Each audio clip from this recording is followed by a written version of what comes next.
ExxonMobil is a global company and we search for new sources of energy globally.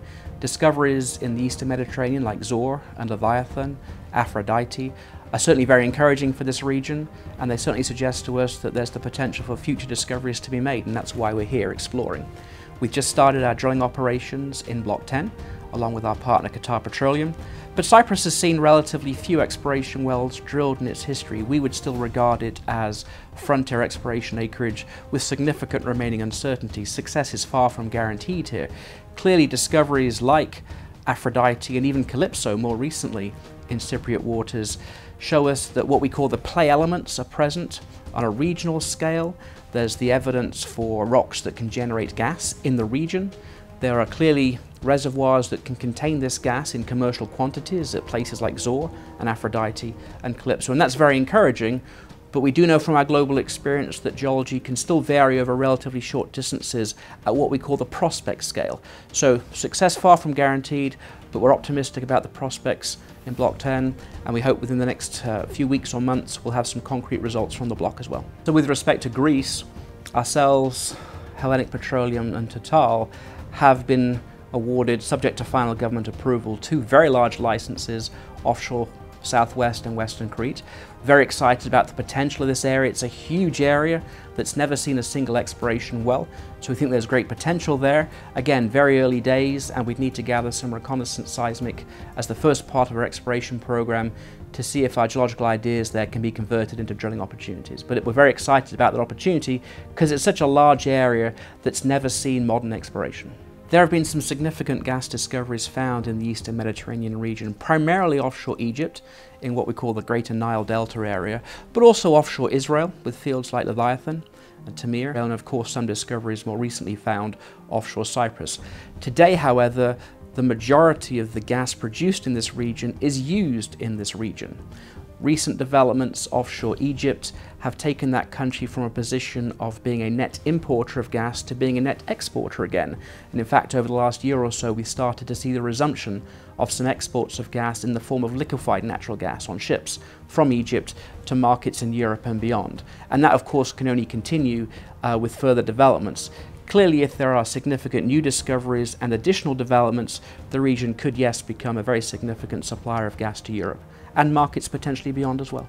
We think that natural gas has a very significant role to play in what we call the dual energy challenge. That is, on the one hand, supplying ever-growing demands for energy in the world as populations rise and as living standards improve for millions of people that get lifted out of poverty, while at the same time producing that increased amount of energy with less environmental impact, including reduced CO2 emissions or decarbonisation. And we think natural gas has a significant role to play in that because natural gas produces less than half the CO2 that coal does when it's used in power generation.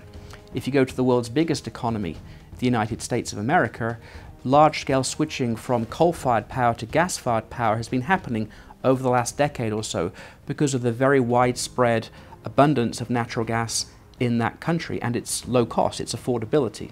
And what you're seeing there is power generation CO2 emissions falling by about 1.5% per year over the last 15 years. That's already resulted in an avoidance of over 500 million tons of carbon dioxide emissions. That switch from coal-fired power to natural gas-fired power. Total American CO2 emissions have now dropped to the levels last seen in the early 1990s, even though the economy has doubled since then. Here in Europe, in the United Kingdom, the combination of increased use of gas coupled with an increased use of renewables, in this case wind, on and offshore, has resulted in even more dramatic reductions in carbon dioxide emissions, the decarbonisation goal. There, we're now seeing 70% reductions in power gen CO2 emissions versus the levels seen in 2005. That's a combination of increased use of renewables, wind, and the necessary backup gas-fired power generation to complement the intermittent nature of the wind. The wind doesn't blow the whole time as the wind speed drops. You need a backup source of power that can come online quickly. Natural gas turbines can be fired up very quickly and they act as a natural partner to growth in renewables. So it's not a question of renewables or natural gas. Actually, the more renewables you deploy, the more you need natural gas to act as a backup due to the inherently intermittent nature of the renewable sources of energy. total UK carbon emissions are now estimated to be at levels last seen in the 1890s. That's late Victorian times, okay? And that's because of this combination of increased use of renewables partnered with an increased use of natural gas. What's also happened in the UK is that the government there put an additional cost on carbon above that of the European Union's own emissions trading scheme, the ETS.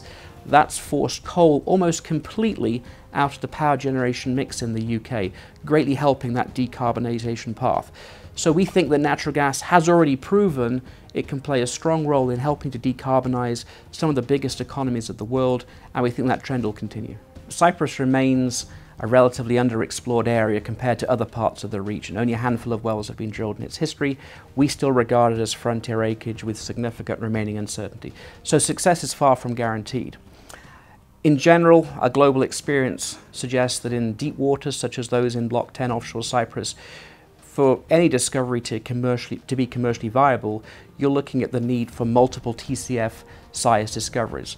And we believe the potential for those structures does exist in Block 10. That's why we're looking forward to drilling there.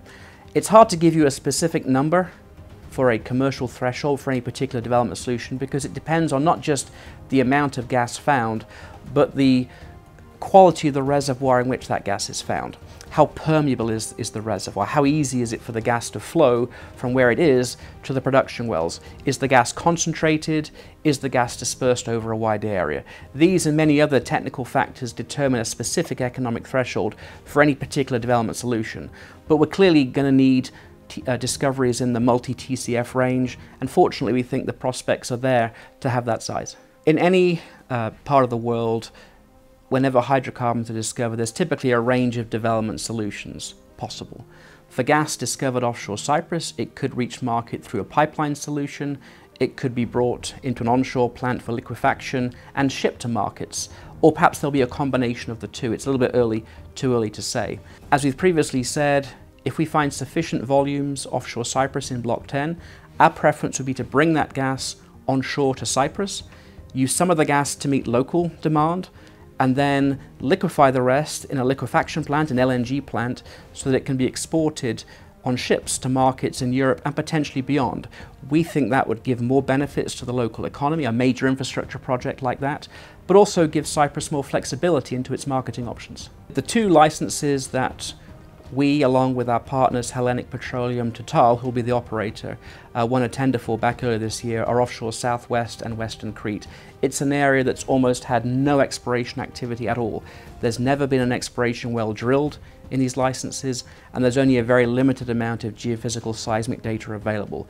So our interest in the area comes actually largely from projecting geology from north and southeast of that area into the offshore Crete area, and our ideas are bringing those geological trends into this very underexplored area. It's only when we have the blocks finally awarded and formally approved by the Greek government and parliament, which we hope to happen in the next few months, that we'll be able to go out there and acquire some better quality reconnaissance data to see if our geological hunches are confirmed. In addition to the geological uncertainty about these blocks offshore West and Southwest Crete, it's certainly true that the water depths there are getting quite high. Around 3,000 meters is the average water depth. That's quite deep water for the industry, but not beyond what the industry has been able to do in other parts of the world. For example, in places like the Gulf of Mexico, where there are developments now producing in similar water depths. So it would be among the deepest waters that industry is actively exploring, but by no means beyond the current capabilities of the industry. Well, it's an exciting time for Greece in terms of infrastructure. Some big projects being built, particularly TAP, which is a major piece of pipeline infrastructure to help bring more gas into the European market.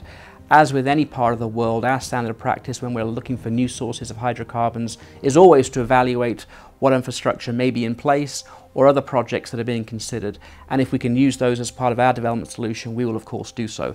A little early for us to talk about infrastructure solutions for places like Cyprus and Greece because we haven't begun our drilling operations there in any detail. But in general, the more infrastructure that gets put in place in any particular region, the more that can facilitate additional resource development. And this should be the same in this region as well.